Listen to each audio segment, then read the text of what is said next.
Eu tinha e tenho toda a legitimidade de falar disso, mas o sistema queria nos calar. O autor da lei da ficha limpa, o Marlon Reis, concordou com a decisão do TSE, que foi unânime em relação ao senhor. Por que nenhum promotor e juiz dá entrevista desde que a Lava Jato acabou?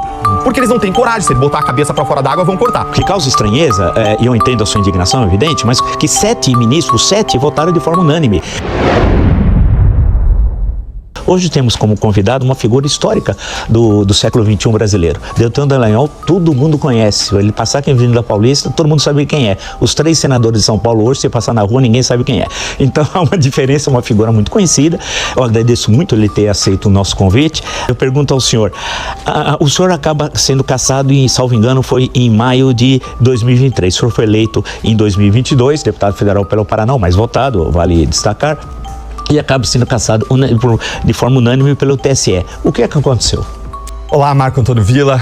Uma alegria estar aqui nesse espaço privilegiado dentro da Jovem Pan, conversando com você sobre tanta coisa importante que tem acontecido, especialmente ao longo dos últimos 10 anos no Brasil. Quando a gente olha para a minha cassação foi um ato de vingança do sistema contra quem combateu a corrupção. Vamos começar olhando o aspecto técnico dela. Eu fui cassado com base numa regra da lei de inelegibilidade que diz o seguinte: um promotor ou procurador da República que sair da carreira enquanto existe um processo administrativo disciplinar se torna inelegível. Por que existe essa regra? Porque se alguém for demitido por conta de um processo administrativo disciplinar, essa pessoa não pode concorrer para um cargo público. Seria equivalente a uma condenação, vamos dizer, por um crime grave. E aí, por cautela, a lei de inelegibilidade criou uma regra de cautela dizendo: se a pessoa sair no curso do processo administrativo disciplinar, que pode conduzir uma demissão, esse cara também não pode concorrer, ele se torna inelegível. Porque quando eu saí do Ministério Público, eu não tinha nenhum processo administrativo disciplinar contra mim.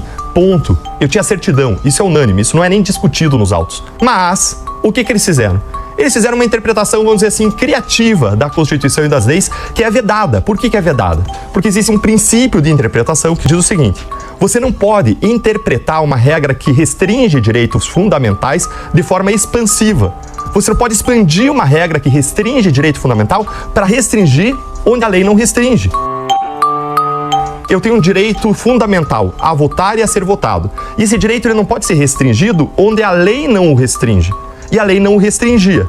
Mas qual foi a interpretação que eles deram em violação a esse princípio? Eles deram a seguinte interpretação: olha, o Deltan não tinha nenhum processo administrativo disciplinar, mas ele tinha reclamações. O que eram reclamações? Ao longo da Lava Jato, a gente desagradou muito corrupto, muito interesse espúrio. E ao longo do tempo, naturalmente, muitas reclamações foram oferecidas. O que era uma reclamação? O Villa não gosta dos meus olhos, da cor dos meus olhos. Vai lá no Ministério Público e fala: não gosto da cor dos olhos do Deltan. Isso é uma reclamação. Essa reclamação ela vai ser examinada e ela só se converte em processo administrativo disciplinar se houver substância. Ou seja, se a acusação for por um fato relativamente grave, previsto na lei como uma infração disciplinar, não é tão grave quanto um crime, mas tem que estar previsto na lei como infração disciplinar e tem que ter algum substrato probatório ou alguma verossimilhança. Em relação ao senhor, tinha? Não tinha, nenhum, zero, Villa, nenhum processo disciplinar. Me condenaram por uma coisa que não tinha acontecido. Em segundo lugar, eles disseram: ele deve ter antevisto que ele poderia lá na frente ser condenado e ele saiu com antecedência. Balela, eu já tinha saído da Lava Jato fazia tempo. E já tinha mais de 10 meses, não tinha nenhum processo disciplinar contra mim. Tava tudo lá parado, lá nas gavetas do Conselho Nacional do Ministério Público, porque eram reclamações que eles recebiam às dezenas contra a gente que atuou na Lava Jato. O senhor foi processado no CNJ? Houve algum processo contra o senhor? No CNJ, não. Nós, como membros do Ministério Público, nós somos processados no Conselho Nacional do Ministério Público. Desculpe isso. Eu tive 2 processos disciplinares que foram encerrados com a aplicação de sanção. Uma série de outros foram arquivados. Em que casos que eu fui sancionado? Em 2 casos. Um, por eu ter dito textualmente, Villa, que o Supremo Tribunal Federal, nas suas decisões, manda um recado de leniência em favor da corrupção. E eu ressalvei, para ninguém achar que eu estava imputando má fé a ninguém. Eu falei: olha, não estou imputando má fé a ninguém. Estou fazendo uma análise objetiva dos efeitos que as decisões do Supremo têm sobre as nossas investigações e processos. Quando o Supremo anula casos, aplica penas baixas, manda uma mensagem de leniência em favor da corrupção. Essa foi a minha frase. E qual foi a sanção?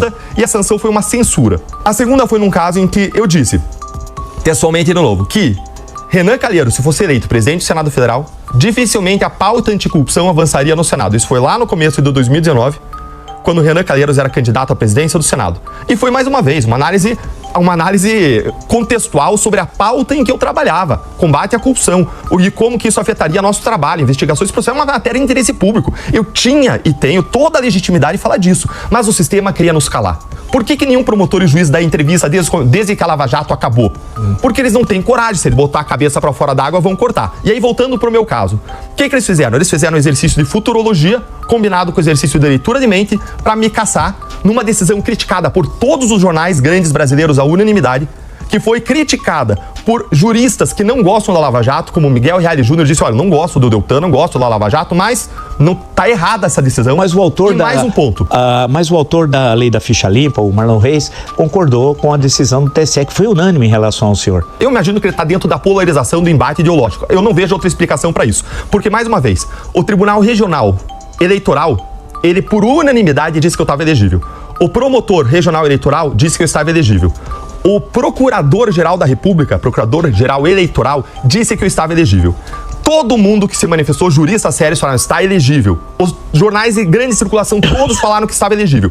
E aí você tem quem? Um ministro delatado pela Lava Jato, conduzindo o caso, numa turma de ministros, no momento de indicações ao Supremo, em que vários, inclusive Alexandre de Moraes, tinha saído na imprensa, que queria ter voz junto a Lula, dentro de um governo que buscava vingança contra a Lava Jato, e aí eles emitem uma decisão de cassação fora da lei, Vila.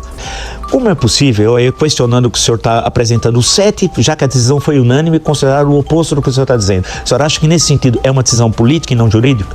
Eu não tenho dúvida que é. Basta você ver como que operou o Tribunal Eleitoral Superior durante as eleições. Operou com uma máquina de censura em vários casos. Olha o caso do Nicolas Ferreira. O Nicolas Ferreira fez um vídeo, olha, se você chegar em casa e o teu filho tiver com o olho de quem usou drogas, faz o L. Se voltar ao imposto sindical, faz o L. Fez uma série de projeções. Sim. Aí o tribunal censurou isso como fake news. O que é fake news? É uma informação falsa sobre fato. Agora, o que o Nicolas tinha feito era uma avaliação de projeção de futuro de um governo. Algo básico em qualquer eleição. E isso é opinião, isso não é discurso sobre fato.